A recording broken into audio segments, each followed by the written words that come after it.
sekiranya mungkin biarlah beban ini berlalu, cawan ini berlalu. Tapi bukan atas kehendakku, namun atas kehendakmu. Maka seorang malaikat turun dari langit memberikan kekuatan kepada Yesus, sehingga dia makin sungguh-sungguh berdoa, peluhnya kemudian menetes seperti darah yang menetes ke tanah. Yesus ini didatangi malaikat untuk apa? Untuk disalib? No. Yesus dinubuatkan untuk diangkat oleh malaikat. Datang malaikatnya. Nah, lalu kemudian tentara Romawi, orang-orang imam kepala datang, pengawal-pengawal mahkamah agama datang. Apa kata Yesus? Lukas 22, nomor 52-53. Sangkamu aku ini penjahat? Kamu pikir aku ini penyamun? Sampai kamu datang ingin menangkap aku bersama pedang dan pentungan? Bukankah setiap hari kita bersama-sama mengajar di bait suci? Tetapi saatmu sudah tiba dan saatnya kuasa kegelapan. Tuh. Saatnya kuasa kegelapan. Yohanes 12:31, apa kata Yesus? Sekarang juga dunia dihakimi. Sekarang juga penguasa dunia yaitu iblis dilemparkan keluar. Ingat tadi keluar. Ada yang keluar dari perut ikan, ada yang keluar dari perut bumi.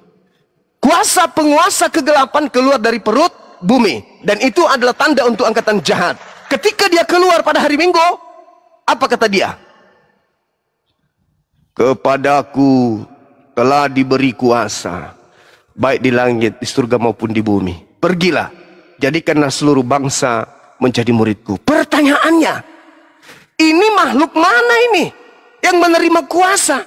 Dan siapa yang mengaku telah diserahkan kuasa itu kepadanya dan berkuasa memberikan kuasa itu kepada siapapun yang dikehendaki? Ini siapa ini yang keluar dari tanah, yang menurut Yesus sekarang juga dunia dihakimi, sekarang juga penguasa dunia yaitu iblis dilemparkan keluar. Keluar dari mana? Dari kubur. Karena itu adalah tanda untuk si jahat. Sabar dulu, sedikit lagi. Sabar dulu, sedikit lagi. Lalu kemudian ketika orang ini keluar dari kubur, ingat yang mati adalah orang yang dikutuk oleh Elohim. Kristus telah menebus kita dari kutuk hukum Torah dengan jalan apa? Jalan kutuk, karena kita sebab ada tertulis, terkutuklah orang yang digantung di atas tiang salib. Ingat, yang masuk ke kubur tadi ini adalah orang yang dikutuk oleh Elohim. Ketika dia keluar, apa dikatakan? Kepadaku telah diberi kuasa, baik di langit maupun di bumi. Efesus 22, iblis adalah penguasa cakrawala langit, awan-awan. Kemudian 1 Korintus 15, 17, 19, iblis adalah penguasa dunia. Yohanes 12 nomor 31, iblis adalah penguasa bumi. Artinya bahwa iblis penguasa cakrawala langit, iblis penguasa bumi. Ketika ada yang keluar dari bumi, dari perut bumi, apa dikatakan? Kepadaku telah diberi kuasa, baik di langit maupun di bumi. Pergilah, jadikanlah seluruh manusia menjadi pengikutku. Itu siapa? Yesus berkata, jangan kau kemana-mana. Kamu harus pergi kepada bangsa dari Israel saja, domba-domba yang sesat saja. Jangan kau pergi ke bangsa lain. Tapi yang satu ini, pergilah ke seluruh bangsa. Jadikanlah seluruh bangsa menjadi muridku. Jadi ada Yesus yang asli, ada kemudian penyesat yang menggunakan nama Yesus. Ingat pesan Yesus di Matius 24, nomor 4, nomor 5, sampai nomor 31. Apa kata Yesus? Waspadalah kepada penyesat yang datang kepadamu dengan memakai namaku dan bersabar. Saya minta maaf Bang Suma, terlalu kepanjangan dan itu membosankan. 30 detik lagi, 30 detik. Membosankan bagi orang yang sudah keciduk menyembah setan. Iya betul. Saya maklum itu. Tapi orang Kristen, sabar. Tapi orang Kristen yang cinta kepada ilmu pengetahuan dan ragu terhadap imannya, pasti menganggap bahwa apa yang disampaikan Bang Suma ini adalah 6 SKS. Pahami itu. Jadi ketika kemudian Yesus mengatakan, waspadalah kepada iblis yang datang kepadamu memakai namaku dan berkata, akulah Kristus, iblisnya akan menyesatkan banyak orang. Pertanyaannya muncul kemudian, siapa yang memakai nama Yesus untuk menyesatkan banyak orang? Dan banyak orang yang disesatkan itu kemudian mana? Siapa mereka? Silakan.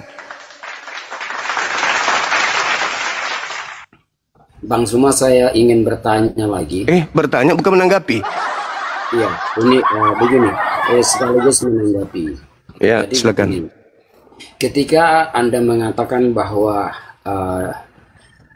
pada saat Yesus ditangkap, mundurlah semua yang ada di situ dan terjatuh, Yesus langsung melarikan diri.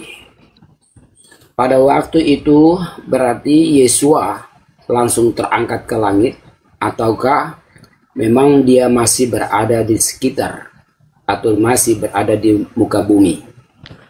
Yang kedua, itu poin pertama. Poin kedua adalah pada waktu yang sama ketika dia ditangkap, pada waktu itu Petrus mengambil pedangnya, ya. Anda mengatakan bahwa dia sudah melarikan diri.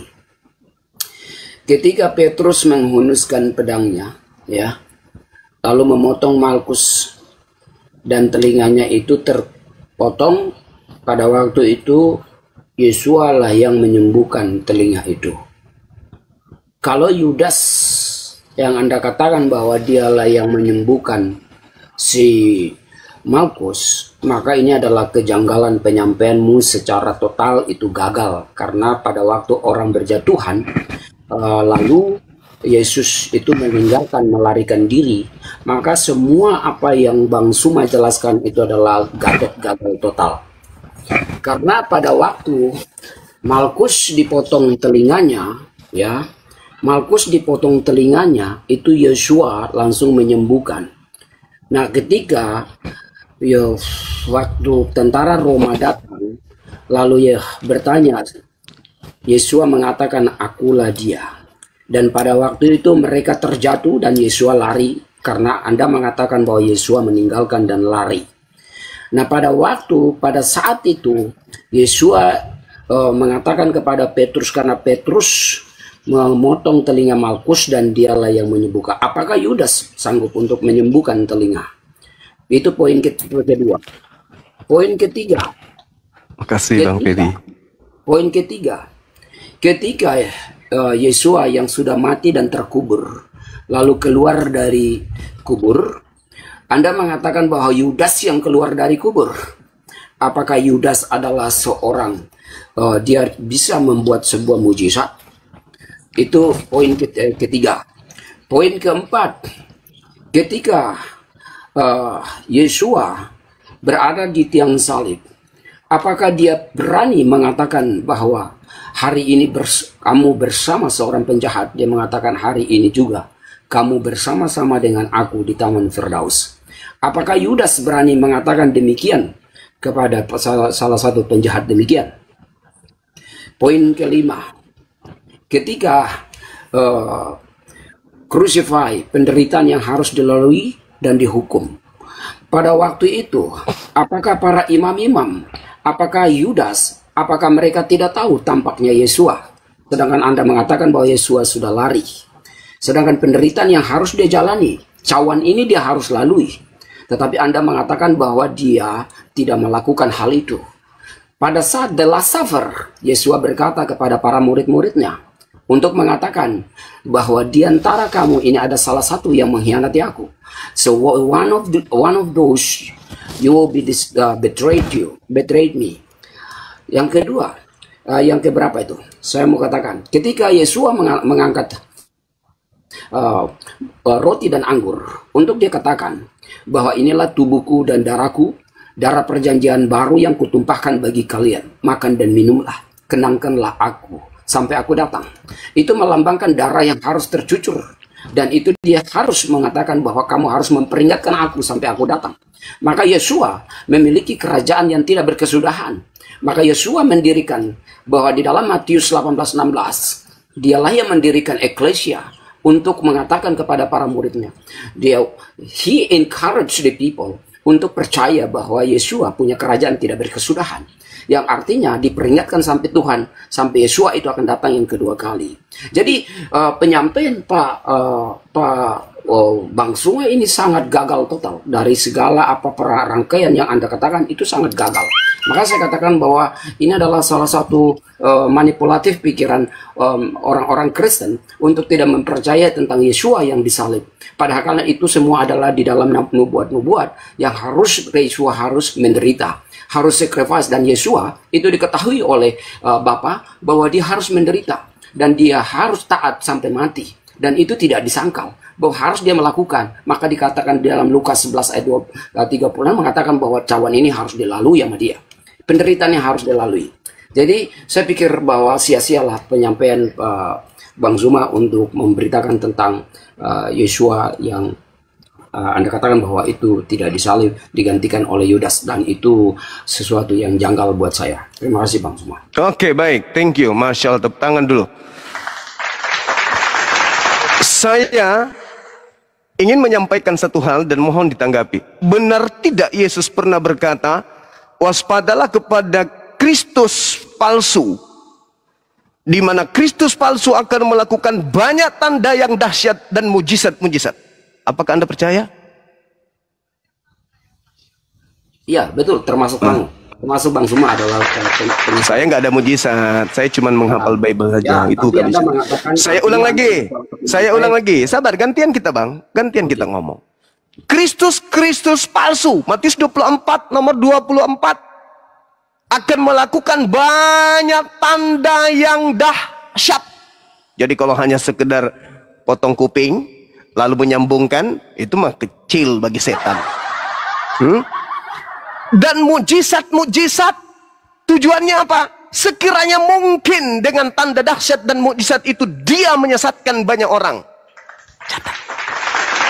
Dicatat. Kemudian iblis berkata kepada Yesus, kepadaku telah diserahkan segala kuasa, baik di langit maupun di bumi. Kata siapa? Kata iblis, segala kuasa. Jadi kalau segala kuasa diberikan kepada iblis, dan iblis memberikan kepada Yudas pengganti Yesus untuk nyambung ini. Saya pun kalau saya tebas leher Anda, sekarang sudah ada lem Korea. Bisa ku sambung itu Bang. Bukan. Di mana? Sebentar. Di mana iblis itu diberi kuasa? Di dalam Matius 28 ayat 18. Dengar baik-baik. Tidak, sebentar. Iya. Kita berdiskusi dengan baik. Ketika Matius 28 ayat 18, Yesus berkata lah, dialah yang diberi kuasa, dialah yang diberi kuasa oleh Bapa untuk memiliki otoritas untuk menguasai di bumi maupun di surga. Tunjukkan data bahwa iblis mendapatkan otoritas penuh dari Allah untuk menguasai, bukan Allah, Yesus, Yahweh atau. Pernah Anda mendengarkan ucapan Yesus, Simon, iblis telah diberi izin? Pernah Anda mendengarkan itu kata Yesus? Pernah? Jawab jujur. Sebentar Bang Suma.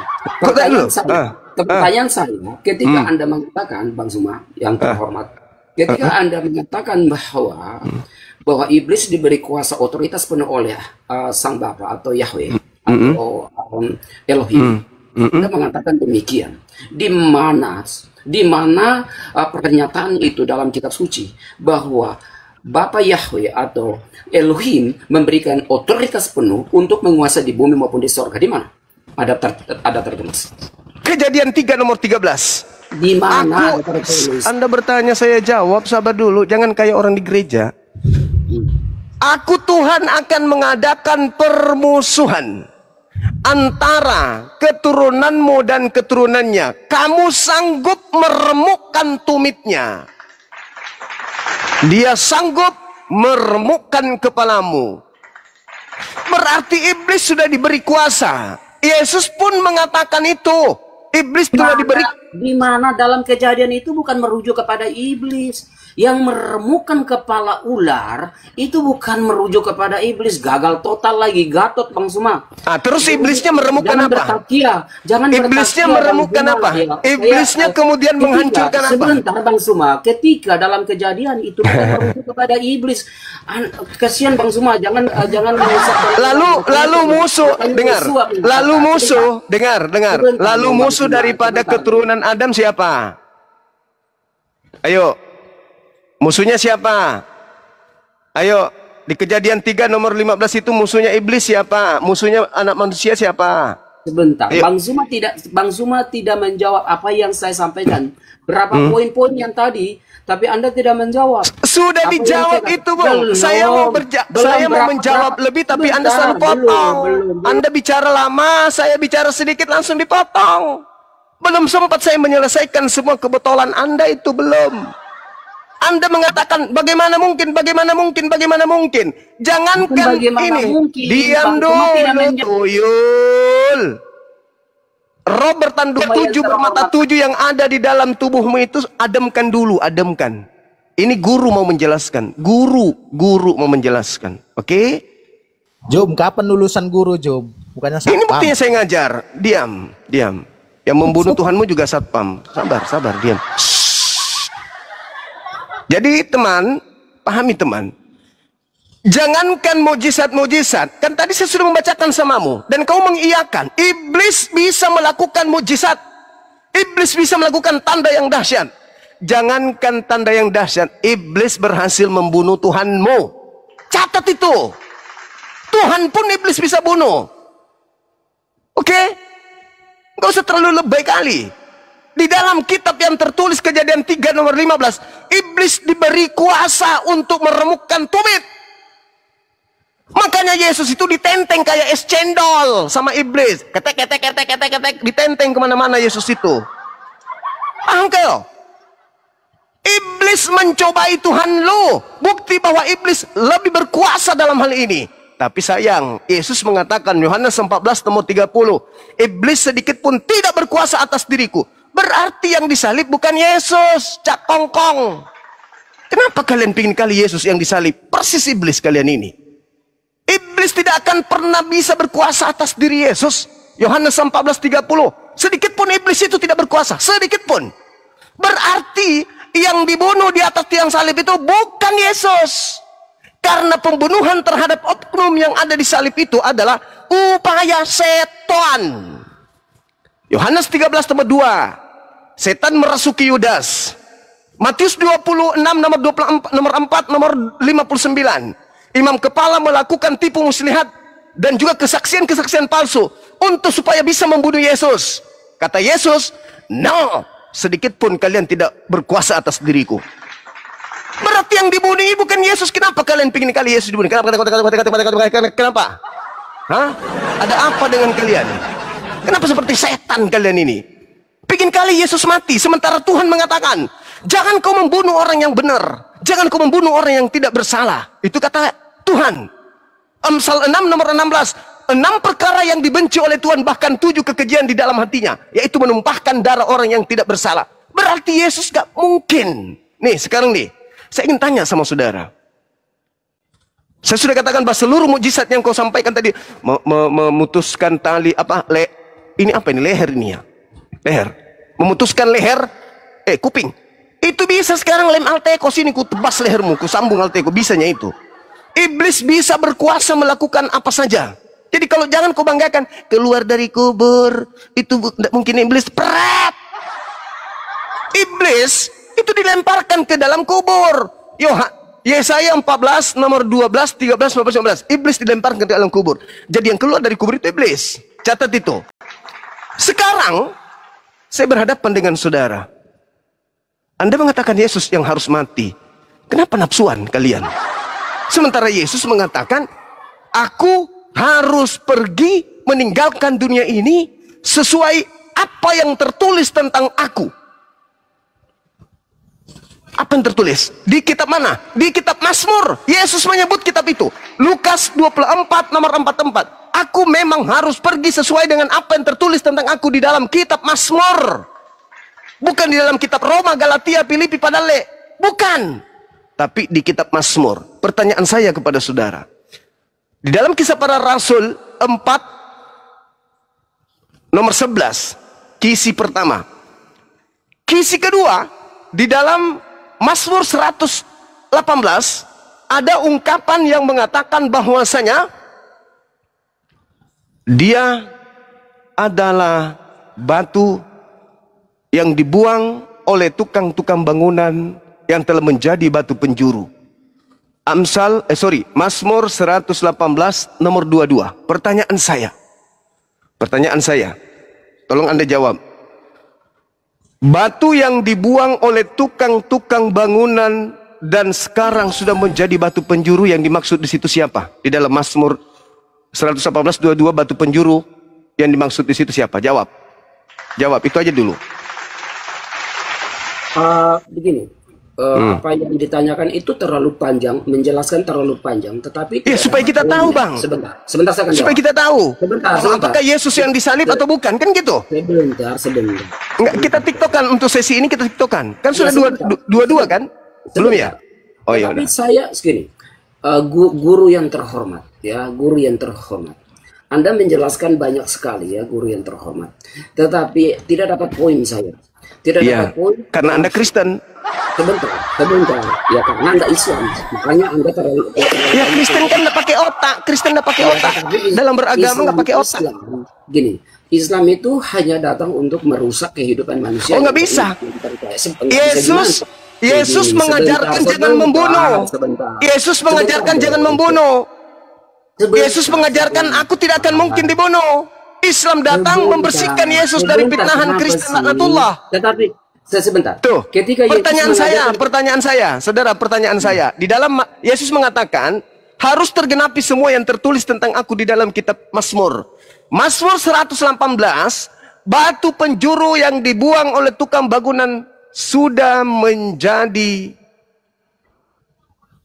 batu karang. Ayo, pertanyaan saya, itu siapa? Itu siapa? Jawab.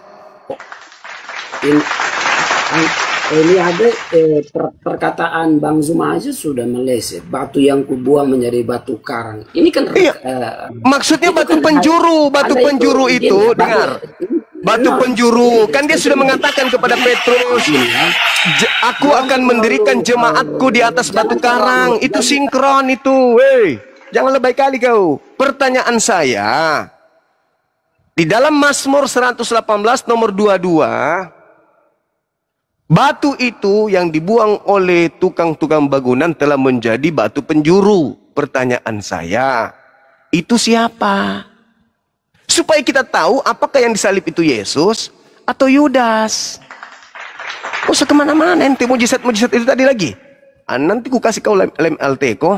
Coba kau silet telingamu itu nyambung lagi tuh kau lem LT ko, lem Korea. Ya, usah kau bawa itu, karena Yesus mengatakan iblis melakukan mujizat dan tanda-tanda yang dahsyat. Jadi nggak usah kau heran kenapa ada keluar dari kubur, kenapa dia bisa menyembuhkan orang. Ya karena memang iblis sudah dikatakan oleh Yesus itu mampu melakukan itu semua.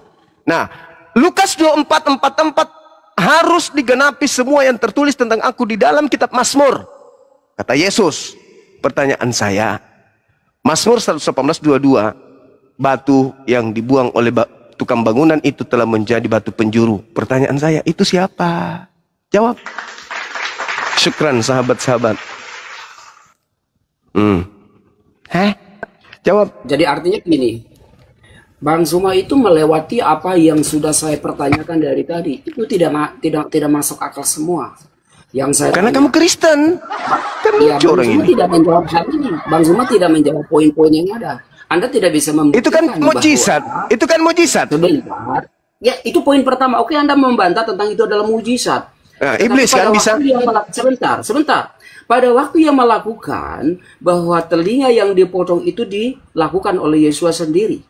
Lalu Anda mengatakan bahwa pada saat yang sebelum Petrus memotong telinganya si Malkus, pada waktu itu Yesus sudah melarikan diri. Itu benar? Anda katakan bahwa dia sudah melarikan diri. Kan sudah ku bilang, Bung. Sebentar, dengar. Poin per poin. Yang menyembuhkan kemudian telinga orang itu, ya, itu sudah iblis yang datang dalam rupa Yesus. Sudah dibilang tadi. Apa orang ini? Iblis itu mampu melakukan mujizat apapun. Dan Yesus mengatakan, waspadalah kepada penyesat yang datang kepadamu, memakai namaku dan berkata, akulah Kristus. Berarti ada setan yang datang memakai nama Yesus dan berkata dia Kristus. Mampu bermujizat. Kenalah itu. Kenapa Anda mutar-mutar? Pertanyaan saya, supaya semua yang Anda inginkan itu gugur, Yesus harus pergi meninggalkan dunia sesuai dengan apa yang tertulis tentang dia di dalam kitab Mazmur. Pertanyaan saya, batu yang dibuang oleh tukang bangunan telah menjadi batu penjuru, itu siapa? Sudah gugur semua pernyataan saudara. Ketika pertanyaan itu datang bahwa batu yang dibuang, itu saya belum jawab. Saya tahu bahwa itu adalah Yesua. Ya, itu pintar. Sebentar. Udah. Sebentar. Udah. Sudah itu Yesua. Sebentar dulu dong. Ini Anda ini tidak bisa berdiskusi dengan baik. Anda pintar. Iya, Anda pintar. Ingat ya, saya kunci jawaban Anda ya. Bahwa yang ada di Mazmur 118 nomor 22 itu adalah Yesus. Oke, Bang Prangko, Bang Prangko, lanjut. Bang Prangko, biar diskusinya enak disimak sama yang nyimak, Bang Prangko.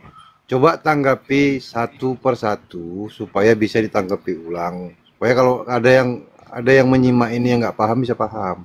Coba satu persatu, Bang Prangko, jangan sekaligus dibawakan. Itu namanya Anda menyesatkan. Iya, dia tadi membawa poin ada 347 poin. Saya simpulkan semua bahwa yang mujizat-mujizat itu semua iblis sudah bisa lakukan itu. Yesus sendiri yang mengatakan.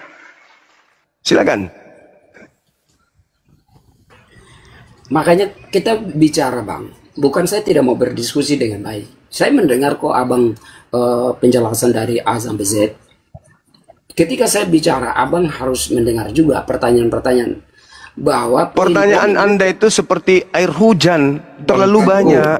Gitu Anda loh. paham, Bang Prangko? Tadi kenapa dijabarkan? Karena diminta untuk membuktikan Yudas Yes, itu. betul. Pintar Bang Bejo. Makanya dijabarkan begitu panjang. Anda menanggapi, jangan semua Bang, per poin supaya kita paham. Anda benar apa Bang Juma benar? Gitu dong. Pintar guru saya ini Bang Bejo. Thank you Bang. Iya. Ya, oke. Sudah tadi Anda Mazmur 22 nomor Mazmur 118 itu nomor 22 itu adalah Yesus, betul? Bang Zuma, saya sudah menjawab itu, tapi saya mau katakan kepada Bang Zuma, ketika Bang Zuma tadi menjelaskan bahwa itu adalah Yudas yang disalib, Yudas yang menggantikan hal itu, maka pertanyaan-pertanyaan saya itu Bang Zuma tidak menjawab. Bahwa itu semua ketika Anda mengatakan bahwa itu adalah iblis yang melakukan semua itu. Dan Anda bawa ke dalam Kejadian 3:15 tentang di mana iblis sudah diberi kuasa. Ternyata Anda menggunakan Matius 28:18 di mana kuasa itu diberikan kepada Yesua untuk menguasai di bumi maupun di sorga. Ketika Anda bawa ke dalam Kejadian, itu bukan untuk si iblis, tetapi di mana itu adalah nubuat untuk Yesua bahwa Hawa baru adalah Maria, di mana dia yang akan melahirkan seorang putranya yang tunggal, dia yang akan mengambil kepala ular itu. Ini bukan gereja. Sebentar. Ini bukan gereja. Sebentar, ini bukan gereja gimana? Bang, Anda sudah naruh poin Bang. Kejadian 3 larinya ke Maria, tuyul, benar-benar penipu. Loh, gimana? Ada yang penipu, Anda adalah orang-orang yang menyesatkan, bukan saya. Ini kan sekarang kenapa Anda mengatakan Kejadian 3 itu larinya ke Maria? Jangan loh. Sebentar, itu adalah nubuat di mana? Kata siapa itu nubuat? Kata siapa? Sebentar, siapa perempuan yang melahirkan? Iya, Hawa melahirkan anak-anak keturunannya. Sebentar, itulah makanya saya katakan. Larinya ke Maria pula. Itulah nubuat yang digenapi. Nubuat nenekmu kiper. Di mana Yesus yang akan menemukan kepala ular. Diam. Kalau kau nggak tahan pelajaran keras dari saya, kau turun. Kau jangan menipu di sini. Orang-orang Yahudi, bahkan tadi di awal saya mengatakan Matius 2 itu, Herodes ingin membunuh Yesus, itu pertanyaan saya yang kalian tidak sentuh. Paham? Kenapa Herodes ingin membunuh bayi Yesus? Ini ada nubuatan. Ku lempar juga mukamu sundal jepit nanti. Kenapa Herodes ingin membunuh bayi Yesus? Kenapa? Duluan mana bayi Yesus dengan nubuat yang kau jilat-jilat dari kitabnya Yahudi itu? Duluan mana? Duluan Kejadian kan? Berarti harusnya landasan Herodes ingin membunuh Yesus karena dosa waris itu. Koclok. Hantam juga jidatmu nanti lama-lama. Orang bodoh-bodoh aja di gereja tempatnya, jangan di sini. Sebentar. Sabar dulu. Herodes ingin membunuh Yesus, ingat, bukan karena unsur nubuah. Catat itu. Apa buktinya bukan unsur nubuah? Kau baca kemudian Yohanes 11 nomor 45 sampai nomor 57. Banyak orang yang melawat kemudian Maria setelah melihat Lazarus dibangkitkan oleh Yesus. Lalu di antara mereka ada seorang yang datang kepada orang Farisi. Lalu kemudian datang kepada imam kepala, datang kepada mahkamah agama. Mereka berkumpul, rapat kilat. Apa kata Imam Kayafas? Imam kepala, bukan kepala botak. Imam kepala, ahli Taurat, mahkamah agama, orang Farisi, ahli dari kitabnya sendiri. ada nubuatan itu. Maka apa kata imam kepala? Kalian tidak tahu dan kalian tidak insaf. Adalah lebih baik satu orang mati, Yesus, daripada seluruh bangsa kita ini binasa. Maka mulai tahun itu juga Imam Kayafas bernubuat, bukan dari dirinya sendiri, tetapi dari Elohim. Dia bernubuat. Apa nubuatan Kayafas? Adalah lebih baik Yesus mati satu orang daripada seluruh bangsa kita binasa. Maka lihat nomor 53-nya. Maka mulai saat itu mereka sepakat membunuh Yesus. Paham kau? Yang kedua, imam kepala, siapa yang lebih tinggi ilmunya? Tunggu dulu, duduk sedikit. Terus mahkamah agama, siapa yang lebih tinggi ilmunya? Pendeta, pastor, penipu, atau mereka? Imam kepala mahkamah agama sudah duduk di situ, semua orang-orang hebat, orang Farisi semua hebat. Mana lagi ada nubuatan? Justru mereka membuat nubuatan hari itu juga, tahun itu juga, bahwa Yesus harus mati untuk bangsa kita. Dari mana dia harus mati? Dari perampasan orang-orang Roma. Ada nggak imam kepala mengatakan, ente Syawaris, kena sini tidak buat nenek kiper? Kau jangan kau jadikan tempat yang Islam begini dengan gereja. Di gereja boleh kau nipu jemaat, di sini no. Pada saat bayi Yesus ingin dibunuh oleh Raja Herodes, karena Raja Herodes tidak menginginkan adanya raja yang bangkit di tengah-tengah kaum Israel. Catat itu. Pada saat dia dewasa, iblis ingin membunuhnya. Apa tujuan iblis ingin mencobanya? Karena iblis melihat peluang nama Yesus bisa dijual kepada anak Adam, supaya anak Adam tidak menyembah Tuhan, tetapi menyembah kepada Yesus. Catat itu. Yang ketiga, orang-orang Yahudi, imam kepala mahkamah agama, ingin membunuh Yesus. Karena apa? Karena takut bangsanya dirampas oleh bangsa Roma. Catat itu. Bagaimana dengan Yesus? Berpesan dia, kepada angkatan jahat diberikan tanda bangkit pada hari ketiga. Iblis, penguasa dunia, dilemparkan keluar dari kubur.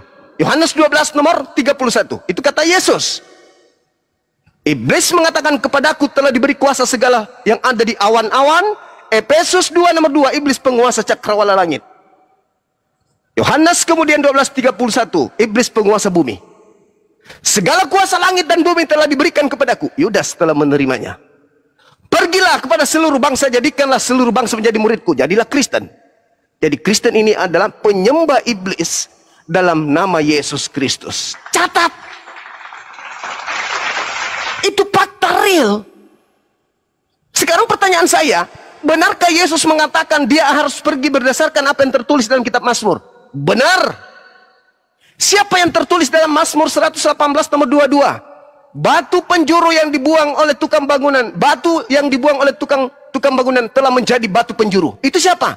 Yesus. Kisah Para Rasul 4 nomor 11. Yesus adalah batu penjuru yang dibuang oleh tukang bangunan. Yesus. Berarti ketika Mazmur 118 Anda akui Yesus, maka nomor 17-nya juga adalah Yesus. Di Mazmur 118 itu Yesus mengatakan, aku tidak akan mati, tetapi aku akan tetap hidup. Apa tujuannya malaikat turun memberikan kekuatan? Supaya Yesus disalib. Pret. Dia datang memberi kekuatan Yesus untuk supaya persiapan terangkat ke langit. Baca Mazmur 91. Yesus, Matius 4 nomor 4, Matius 4 nomor 6. Jika engkau adalah anak Elohim, jatuhkan dirimu ke bawah, sebab ada tertulis tentang engkau di Mazmur bahwa Tuhan akan datang mengutus malaikatnya menatang engkau di tangannya agar kakimu tidak terhantu kepada batu. Oke? Jadi Yesus ketika berdoa, Bapa, kasih selamat ke aku dong. Dia kak mati kalau dibunuh sama tentara Romawi kodonge. Selamatkan saya kak dulu. Apa yang terjadi? Doanya diterima. Turun malaikat menyambutnya. Yesus kau diangkat ke langit. Dan itu dikhutbahkan Petrus di Kisah Para Rasul 2 nomor 29 sampai nomor 33. Mesias jasadnya tidak ditinggalkan di kubur. Jasadnya tidak mengalami kematian, tetapi tangan kanan Elohim mengangkatnya ke atas. Yesus itu tidak mengalami kematian. Yang mati itu Yudas. Yang keluar dari kubur itu Yudas. Bantai itu. Jangan kau kemana-mana. Silakan. Yesus dulu. Baik. Ketika Bang Suma mengatakan demikian, ya kecil, Anda boleh menjadi penyesat, boleh.